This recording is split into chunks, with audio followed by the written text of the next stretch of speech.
Le temps est-il vraiment linéaire? Et si la frontière entre la vie et la mort n'était qu'une illusion?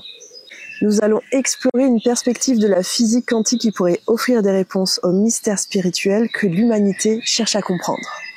Bonjour, je m'appelle Vanessa, je suis chercheuse en paranormal et j'étudie les phénomènes paranormaux directement sur le terrain. Le temps est une notion que nous prenons pour acquise. Mais est-ce que le temps est vraiment linéaire? La physique quantique propose une version de la réalité qui pourrait éclairer certains phénomènes paranormaux. Petite question, selon vous, est-ce que les esprits pourraient se déplacer dans un espace-temps qui échapperait à notre compréhension? Ou encore, comment affirmer que les apparitions sont bien liées à des défunts et non des projections du passé ou du futur? La mécanique quantique, elle, remet en question les règles de l'espace et les règles du temps qui nous semblent évidentes. L'un des concepts de la physique quantique les plus étonnants est la superposition. Cela suggère qu'une particule peut exister dans plusieurs états en même temps. Imaginez un électron qui est dans plusieurs états simultanément. Puis vous allez l'observer et cela va devenir un état particulier. On appelle ça l'état superposé. Et si on utilise l'idée de superposition au temps, notre perception deviendrait simultanée et non linéaire. Un exemple qui illustre parfaitement ce propos, les expériences de mort imminente. Les personnes ayant vécu des EMI ont quasiment toutes témoigné avoir vu défiler leur vie, qu'elle soit passée ou future. La superposition pourrait expliquer ce concept de vécu intemporel. J'ai moi-même vécu une EMI quand j'étais plus jeune. J'étais en train de me noyer, et tout d'un seul coup, tout est devenu calme, tout est devenu neutre, et j'ai commencé à voir défiler toute ma vie passée. Des images très rapides, mais toutes relatées de ma vie. Était-ce du coup une superposition? Un autre concept de la mécanique quantique est l'entrelacement quantique. Ce phénomène décrit deux particules intrinsèquement liées, peu importe la distance qui les sépare. Et Einstein appelait ça l'action fantomatique à distance. Et si on superpose du coup l'entrelacement quantique aux phénomènes paranormaux, cela pourrait dire que les esprits pourraient être connectés à nous à un autre niveau quantique. Et peut-être même de façon personnelle. Cela pourrait expliquer les apparitions individuelles au sein d'un collectif. Depuis l'enfance, nous avons tous appris à mesurer le temps avec une échelle linéaire. Passé, hier, présent, aujourd'hui, futur, demain, et la vie se déroule vers l'avant sans un retour en arrière possible. Et l'univers quantique remet en question cette notion. Certaines théories évoquent des multivers, des univers parallèles, et peut-être même une illusion du temps. Plusieurs réalités pourraient coexister en même temps, mais dans des univers parallèles. On en vient à ces apparitions qui, dans l'inconscient collectif, sont des projections de défunts qui viendraient du passé. Et si finalement ces apparitions étaient des projections de vivants provenant du passé, du présent ou du futur?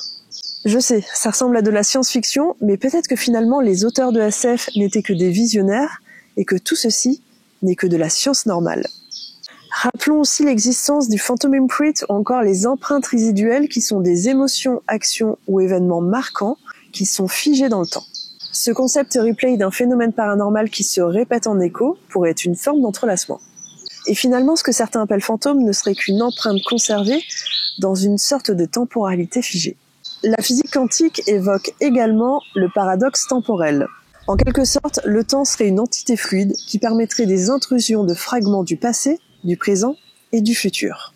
Ces fragments pourraient apparaître aux yeux des témoins sous forme de phénomènes inexplicables et certains attesteraient même de voyages dans le temps. Mais est-ce que ça vous rappelle une histoire plutôt connue, l'histoire du fantôme du Trianon? Alors nous sommes en 1901 et une directrice d'école et une enseignante anglaise se promènent dans les jardins du Trianon. Le temps se couvre et devient orageux et les deux personnes s'engouffrent dans le parc. Soudainement, elle voit apparaître des personnes au costume, 1, 2, 3, et tout semble étrangement bizarre.